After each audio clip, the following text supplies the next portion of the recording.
Hey, what is going on YouTube? Aaron here. We are back, ladies and gentlemen. We're in the Republic, and today we're talking about HE spam.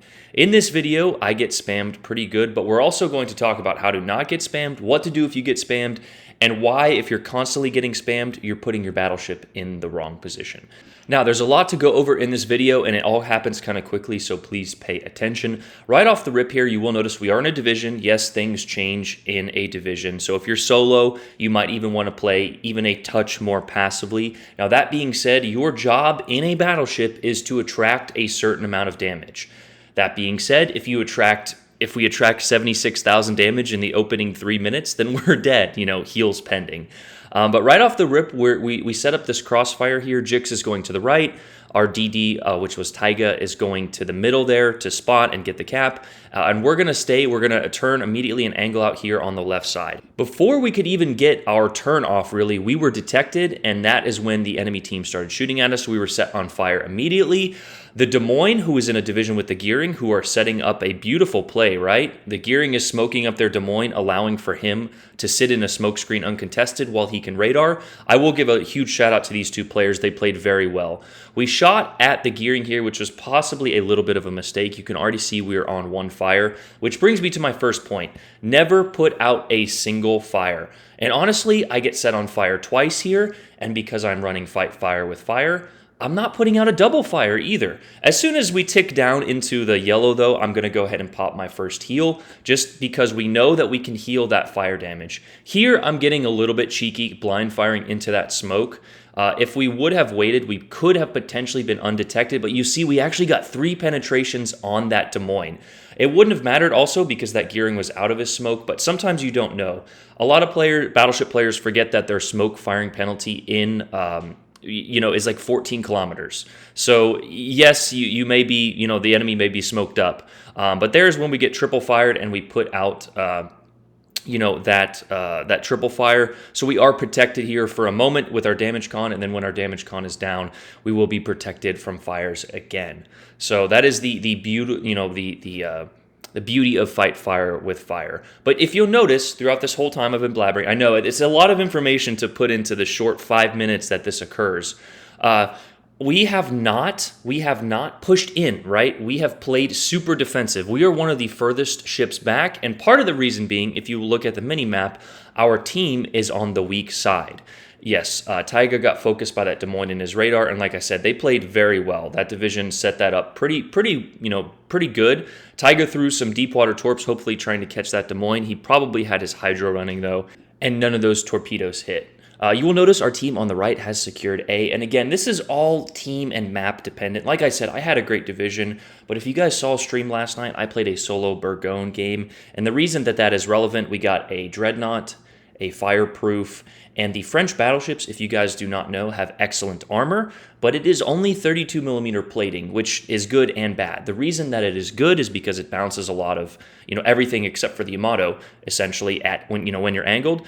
And also, it's bad because cruisers with the 203mm or, the appropriate pens, such as some of the Germans, will absolutely eat you up, and that is very evident as I am ticking near the red health early on in this game. But again, we see that the enemy Des Moines is spotted, so we're going to shoot at that. Why? Because Taiga is very low. The enemy team did a fantastic job of focusing him. And also because that is a radar cruiser, right? That is your number one responsibility in a battleship, is to shoot at enemy radar cruisers. Taiga did a fantastic job of dodging. They radared him twice and had multiple team focus fires, so that is a job well done.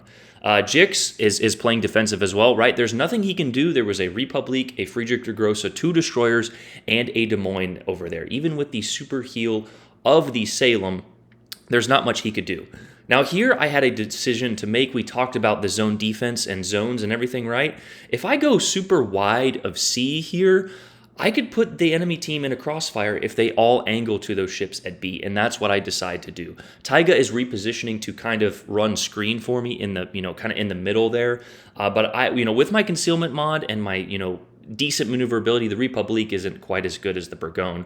We are able, to reposition here pretty well.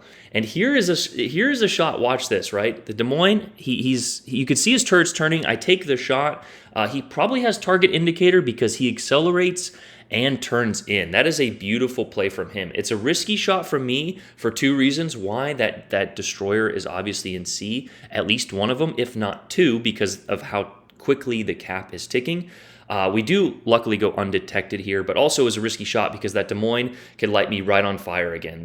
With the amount of DPM that the Des Moines has, it's always risky when you're kind of low like this. But we take our last heal just to get it over with, right? We might as well use it. We take a shot right over the mountain. It told us that it would not clear with the mountain symbol, but we actually get one overpen. I would have preferred to get one Citadel. Sometimes it feels like when you're in that situation, they always get the Citadel. But we have this Republique who got smacked by our team. And again, our team is doing a fantastic job. A lot of this is team dependent, but it's also what you do for your team, right? We sat back and attracted 6 ships, which actually turns into 8, because if you will notice, those 2 battleships are going around the island at sea. And I don't even notice this until later in the game. This happened on stream.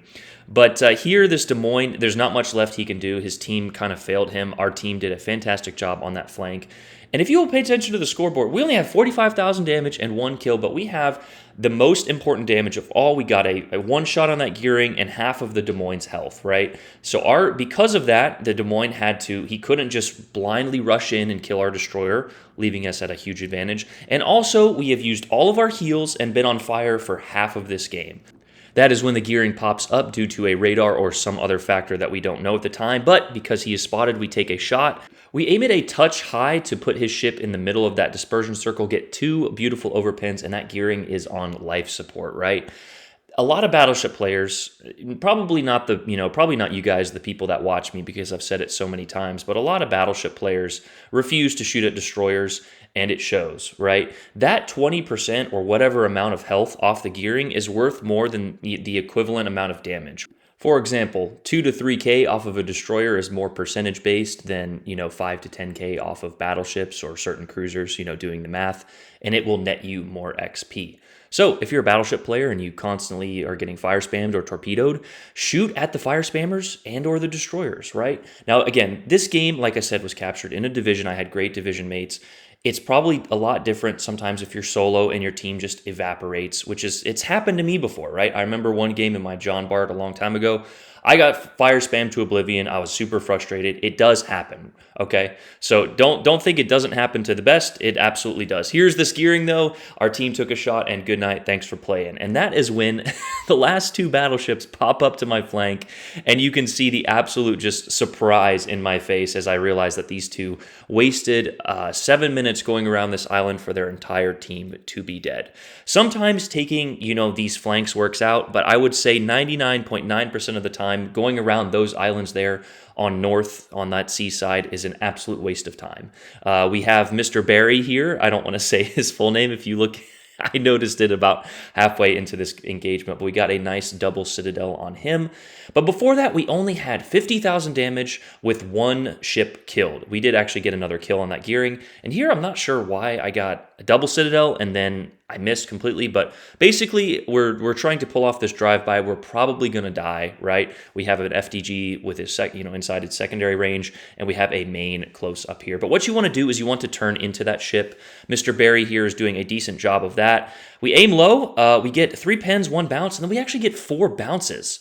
I have no idea how I got bounces on that second salvo. The angle is not, it's not exactly 90 degrees, but it's nowhere close to the auto bounce angle. I must have hit the torpedo belt. That in combination, sometimes your angles do change with the location of your turrets, but there's just a perfect example of RNG. But guys, this is kind of a boring replay, right? 105,000 damage, 2 kills, only 3 Citadels with 2 of them coming at the end there.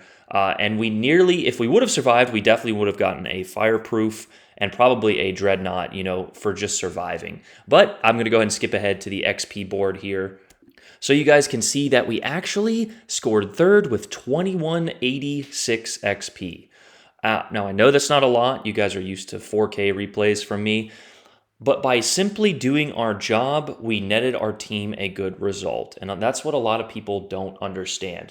You're not going to get 500,000 damage and 4k XP every game. But if you put your ship in the right position, you play your role, you have teammates who play their role as well. Now, like I said, this is a division. We have a game in the Burgone where something very similar happens and we're solo. So for all the people crying about solo, I will show a replay of me getting fire spam solo, just so it's fair for comparison's sake.